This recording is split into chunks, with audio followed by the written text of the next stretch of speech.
Sejam bem-vindos ao canal Imperdoável. No vídeo de hoje eu vou relatar o assassinato de James Bulger, de apenas 2 anos, cometido por John Venables e Robert Thompson, de apenas 10 anos cada um. Eu pesquisei em várias fontes, mas principalmente em um documentário feito para a TV australiana, que foca principalmente na investigação do caso. Em 12 de fevereiro de 1993, Denise Bulger levou seu filho James Bulger, de 2 anos de idade, quase completando 3, para passear no New Strand Shopping Center, em Bootle, Merseyside, Reino Unido. Por volta de 15h40, Denise estava fazendo compras em uma loja e ela soltou a mão do James para poder pagar por essa compra. Depois que ela pagou a compra e ela se virou, ela percebeu que James tinha desaparecido. Ela imediatamente começou a procurar por ele, perguntar para as pessoas que estavam em volta se o tinham visto e decidiu ir até a administração do shopping.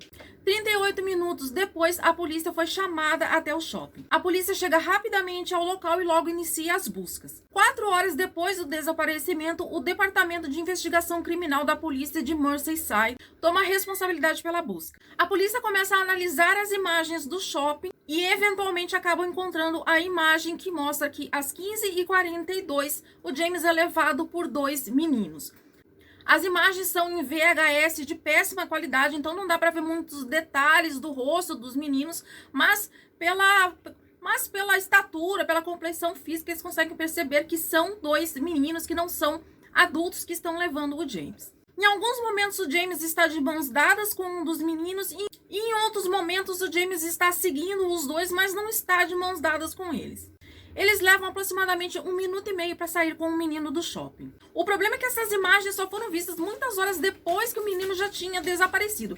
Pelo que diz no documentário, parece que foram 9 horas depois que eles encontraram essas imagens, que eles finalmente se deram por conta de que não adiantava mais procurar no shopping porque o menino tinha sido sequestrado para fora do shopping. Nesse meio tempo aí, a polícia também encontra uma testemunha que diz que viu uma criança chorando perto de um canal que tem perto do shopping. 17 horas após o desaparecimento, é feita uma coletiva de imprensa em que a mãe pede que o filho dela seja devolvido e a polícia diz que quem levou o menino foram 2 crianças e dá a descrição do que é possível enxergar nas imagens e pede que qualquer pessoa que tenha informação sobre o caso que entre em contato. E várias pessoas realmente entram em contato e eles inclusive não contam de tantos telefonemas que eles recebem com dicas de pessoas que dizem que avistaram os meninos. A princípio, tanto a polícia quanto a mãe do James acham que é um bom sinal que ele tenha sido levado por 2 crianças do que ele ter sido levado por um adulto, porque eles imaginam que talvez eles tenham levado o menino para brincar. Eles não imaginavam naquele momento que 2 meninos seriam capazes de cometer a brutalidade que foi cometida. Pelo menos 38 pessoas avistaram os meninos com James durante o percurso de 2,5 milhas que eles fizeram do shopping onde eles sequestraram o garoto até a estação do trem, onde o corpo do menino posteriormente será encontrado. No entanto, a maioria dessas pessoas não interviu porque achava tratarem-se de 3 irmãos, e aquelas que interviram e falaram com os garotos, eles mentiram, dizendo que o garoto era irmão deles e as pessoas acreditaram. 2 dias após o desaparecimento, a polícia é informada que o corpo de um menino foi encontrado nos trilhos do trem da estação ferroviária de Walton Lane. Eu não consegui encontrar a autópsia completa na internet, acredito que ela nunca tenha sido revelada na íntegra ao público, mas algumas coisas eu consegui encontrar. Eles começaram jogando uma tinta azul no rosto do James, que eles tinham roubado anteriormente, já pensando em fazer isso, e essa tinta escorreu para dentro do olho esquerdo do James. Eles inseriram baterias na boca e no ânus do James. O James foi encontrado sem algumas peças de roupa. Eles jogaram tijolos, deram socos, chutes e também usaram uma barra de ferro de 10 quilos contra a cabeça do James. Foram ao todo 42 ferimentos. O legista disse que a extensão dos ferimentos era tamanha que era impossível determinar qual dos ferimentos havia sido o ferimento fatal. Porém, posteriormente, no depoimento dos garotos, um deles revela que foi após o golpe com a barra de ferro que o James parou de se mover. Após eles terminarem o espancamento do garoto, eles resolveram levar o corpo até os trilhos do trem, com a esperança de que um trem passasse por ali e atropelasse o garoto e todo mundo pensasse que aquilo foi um acidente. E de fato um trem acaba atropelando o corpo do menino e partindo o corpo ao meio. Quem reconheceu o corpo foi o tio do James, ele ficou profundamente abalado com a extensão dos ferimentos do garoto. Então começa a investigação para achar os garotos. Num primeiro momento, como as imagens eram muito ruins, eles começaram a procurar garotos entre 10 e 18 anos que tivessem histórico de violência E no total foram questionados em torno de 60 rapazes. Durante a investigação, eles encontraram uma outra câmera de segurança que registrou a passagem dos garotos pelo meio do percurso. E até então eles imaginavam que os garotos tivessem entre 12 e 15 anos de idade, mas com essas novas imagens, apesar de terem uma qualidade muito ruim, eles começaram a achar que os garotos poderiam ser bem mais jovens do que isso.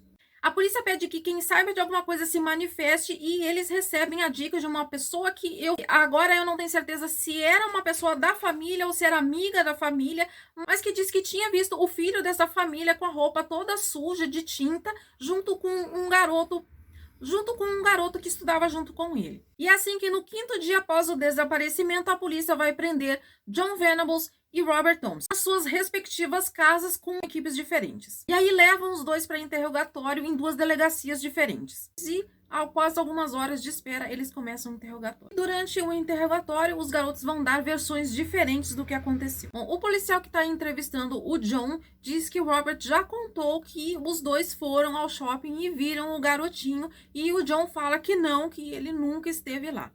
Só que antes do interrogatório começar, a polícia já tinha falado com o dono de uma loja próxima ao shopping que disse que viu os garotos ali mexendo na vidraça da loja dele. Então, eles foram até o local, retiraram o vidro da vidraça e encontraram as digitais do John Venables naquela vidraça. Então, eles sabiam que sim, o John tinha estado pelo menos ali perto do shopping. O policial diz que o Robert acusou o John de ter levado o garotinho para fora e o John repete que não, que nunca ele esteve lá e diz que o Robert é um mentiroso. A mãe do John está junto com o filho no interrogatório e ela pergunta ao John se realmente o que ele está dizendo é verdade e ele jura por Deus que ele jamais esteve naquele shopping. O policial volta a dizer para o John que o Robert já contou tudo, que eles estiveram sim no shopping, que eles pegaram o garoto, e aí o John acaba admitindo que sim, ele esteve no shopping, mas que ele não pegou garoto nenhum. Depois, mais adiante, ele acaba admitindo que a ideia de sequestrar o garoto foi dele, mas que a ideia de matar o garoto foi do Robert.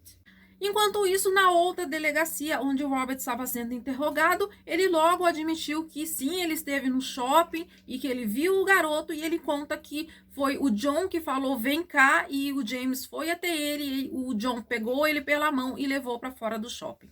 E ele conta ao policial que ele pediu ao John que devolvesse o menino para a mãe dele. E aí durante o interrogatório o Robert começa a chorar dizendo que ele vai levar a culpa de tudo. O policial diz que o John tá negando tudo, que ele nunca teve no shopping, que ele não pegou garoto nenhum. E aí o Robert fala que eles estiveram sim e quem pegou o garoto foi o John e não ele.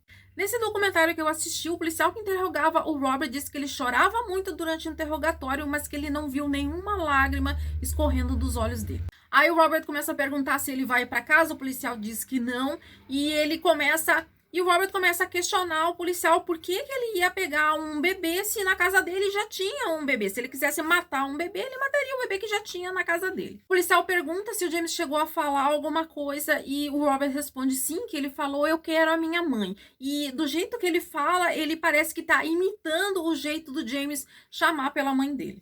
Enquanto isso, na outra delegacia, o John fala sós com a mãe dele e ela assegura ele que não importa o que ele tenha feito, ela vai apoiar ele de qualquer maneira, mas que ele tem que dizer a verdade. E aí o John pede que o policial volte para a sala e resolve contar tudo. E confessa ter matado James. Ele conta ao policial que primeiro o Robert tentou fazer o garoto descer pelo canal porque ele queria que o garoto se afogasse, né? Lembrando que eles fizeram um enorme percurso, aí parece que durou aí umas 2 horas esse percurso, eles percorreram 2,5 milhas, depois eu vou pesquisar quanto que isso dá em quilômetros, aí coloco aqui na tela. Então, eles chegaram a ser vistos, inclusive por testemunhas, nesse canal que tem ali perto do shopping, e a ideia, e pelo que o John conta, a ideia do Robert era fazer com que o garoto se afogasse, só que o garoto não obedece, ele não quer descer ali no canal, e aí nesse momento que o Robert acaba empurrando o garoto no chão, e é quando ele tem o primeiro machucado na cabeça. É aí que eles decidem seguir os trilhos do trem até Walton Lane. Eles chegaram num terreno baldio próximo à estação ferroviária de Walton Lane por volta de 17h45 e é aí que vão começar os espancamentos. E o John conta que o Robert jogou um tijolo na cara do garoto, depois ele começou a jogar outros tijolos. E o Robert xingava o garoto enquanto espancava ele. Era para ele parar quieto. E aí depois que o Robert acerta o garoto com uma barra de ferro na cabeça, é um momento em que o James para de se movimentar. Enquanto isso, na outra delegacia, o Robert conta que quem fez tudo isso foi o John. Então ficou um tentando jogar a culpa do outro, dizendo que o outro é que tinha feito tudo e que ele não tinha feito nada, ele tinha só assistido. Mas pelas evidências forenses ficou comprovado que na verdade foram os dois que espancaram o garoto. Inclusive eles conseguiram comprovar que uma das marcas que tinha no rosto do garoto era do tênis do Robert. No dia 1º de novembro começou o julgamento e a acusação chamou aquelas 38 testemunhas que viram os garotos ao longo do percurso, né? E algumas não interviram, outras questionaram o que estava acontecendo, porque o garotinho estava chorando muito, mas eles falavam que o garotinho era irmão deles, então as pessoas acreditaram, então ninguém realmente fez nada para impedir, porque ninguém achou que tivesse nada demais, todo mundo acreditou que realmente os três fossem irmãos, que não tinha nada demais acontecendo ali, então mesmo 38 pessoas tendo visto os garotos com o menino, nenhuma delas interviu. Lembrando que aquela coletiva de imprensa em que a polícia falou para a população que tinham sido 2 garotos que tinham levado o James aconteceu 17 horas após o desaparecimento. E a morte do garoto já tinha acontecido aí, porque eles levaram o James às 15h42 e a hora em que eles chegaram lá no terreno baldio E a hora em que eles chegaram no terreno baldio, que eles começaram a espancar o James, já era eram 17h45. Então, esse percurso do shopping até o terreno baldio onde aconteceu o assassinato foi em torno de 2 horas e a polícia só veio a público para dizer que tinha visto que eram 2 garotos que tinham levado o James 17 horas após o acontecimento. Então, o James já estava morto quando o público soube que eram 2 garotos que tinham levado o menino. O júri considerou ambos culpados por assassinato e no dia 24 de novembro de 1993 saiu a sentença que foi de 7 anos e 8 meses para ambos a ser cumprida numa instituição infantil. Ou seja, eles não foram para uma prisão de verdade de adultos. Não era nem algum daqueles centros de correção juvenis para adolescentes. Era realmente uma instituição para crianças. A mãe do menino ficou bem revoltada com isso, porque ela achou que o tempo de prisão era pouco e também ela queria que eles fossem para uma prisão de verdade e não para uma instituição infantil. Ela achava que se eles fossem soltos em tão pouco tempo que eles voltariam a reincidir nesse tipo de crime. O Robert foi para a instituição de Barton Moss e John foi para de Red Bank, a 12 milhas de distância uma da outra. Uma das pessoas que trabalhava na instituição, acho que era um conselheiro, falou que para ele o John parecia o mais perturbado dos dois. E houve um incidente com, parece que um pudim de arroz, que ele perguntou se o John conseguia tirar a pele do pudim do arroz.